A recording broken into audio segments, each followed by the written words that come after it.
What's going on, YouTube? My name is AJ Rose. He's Elliot Bruce, and welcome back once again to Fighting Fire with Fire, the AJ Rose Show.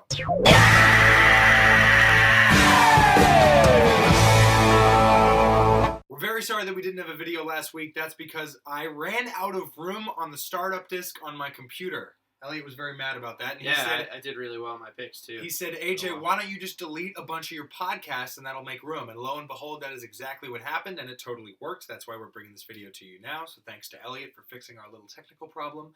And we're going to get right back into it with the Week 10 NFL Awards, starting with Best Team Performance, which goes to the Washington Redskins, who routed the Saints 47-14. Kirk Cousins, you like that? Had 4 TDs, was 20 of 25 for 324 yards. Very impressive. The Redskins at 4-5 are only a half game behind the Giants for the division lead in the NFC East. They're tied with the Eagles. Congrats to the Redskins. Worst team performance is a tie between the Packers and the Bengals for losing at home to inferior teams. The Packers lost 18-16 at home to the Detroit Lions. The Bengals laid an egg last night and lost 10-6 to the Houston Texans. Both teams have to correct those this week in big games against the Cardinals and the Vikings. Your winner for Best Player Performance of the Week goes to Carson Palmer, and we had a couple of different people we could give this to. We could have given it to Cousins, we could have given it to Jeremy Langford of the Bears, who was very good in their 37-13 win, but we're giving it to Palmer because after back-to-back back-breaking turnovers, which saw Seattle retake the lead at home in a very important divisional game, Palmer led the Cardinals down the field on an 83-yard drive, completed it with a touchdown to Jermaine Gresham. When they got the ball back, Andre Ellington finished the job. Palmer has been, a borderline MVP candidate. I don't think he's up there with Newton and Brady, but I think he's the next tier down. I think they're the best team in the NFC. Worst player performance goes to another very good quarterback. His name is Peyton Manning, and he broke the all-time passing yard record and threw 4 picks and was 5 of 20 for 35 yards. That's not a misprint. He was actually that bad. He does have a torn plantar fascia. And if torn. If you have ever had an injury to your fascia, it's very hard to walk around and to move.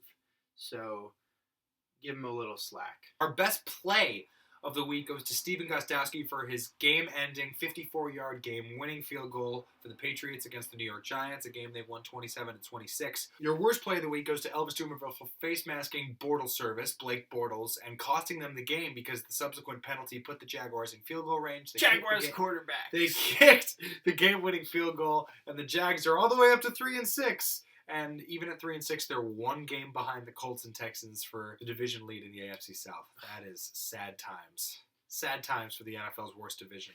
Without further ado, I'm not going to make a bold prediction for this week because I really think that this slate of games is just impossible to navigate. Someone who disagrees with me about that fact is the master of the picks, Elliot Bruce. Elliot, do you have some picks for us this week? There is so much opportunity out there this week. I don't even know where to start. I had to pick 5 games, because that's how we do it here. But I could probably have picked, between college and pro, 30 games. It seems like good teams are being really undervalued based on recent performances, and you have to understand that you want to take the better team, regardless of how they performed recently. With that in mind, here are Elliot Bruce's 5 picks of the week. All right, I'm going to start NFL. You have to take the Chargers +3 at home this week versus the Chiefs. They are 2-7 this year, but that doesn't mean anything.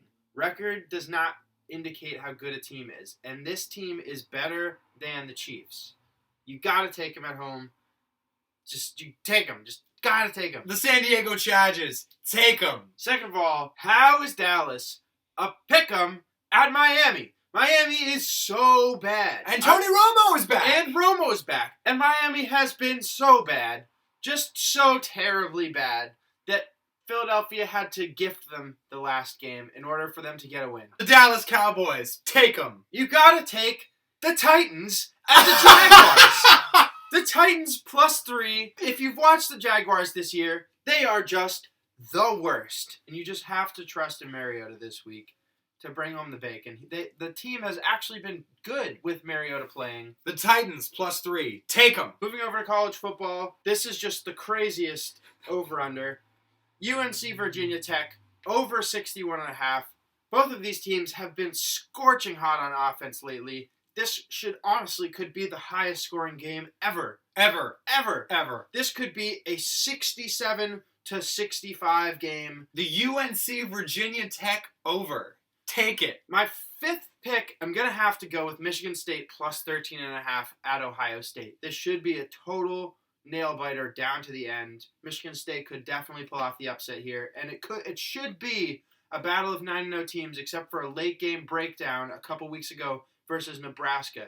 So a game that could have been, for all effective purposes, maybe a 3-point spread is now 13.5 just because they melted down against Nebraska. The Michigan State Spartans, plus 13.5. Take them. So like I said, there's just a ton of opportunity out there. Just use your head, and it's going to be paying off in spades this week. Heard it from the man himself, Elliot Bruce. Those are his picks. Those are my Week 10 NFL awards. I'm AJ Rose. Thank you for watching Fighting Fire with Fire, the AJ Rose Show. We'll see you next week. Woo!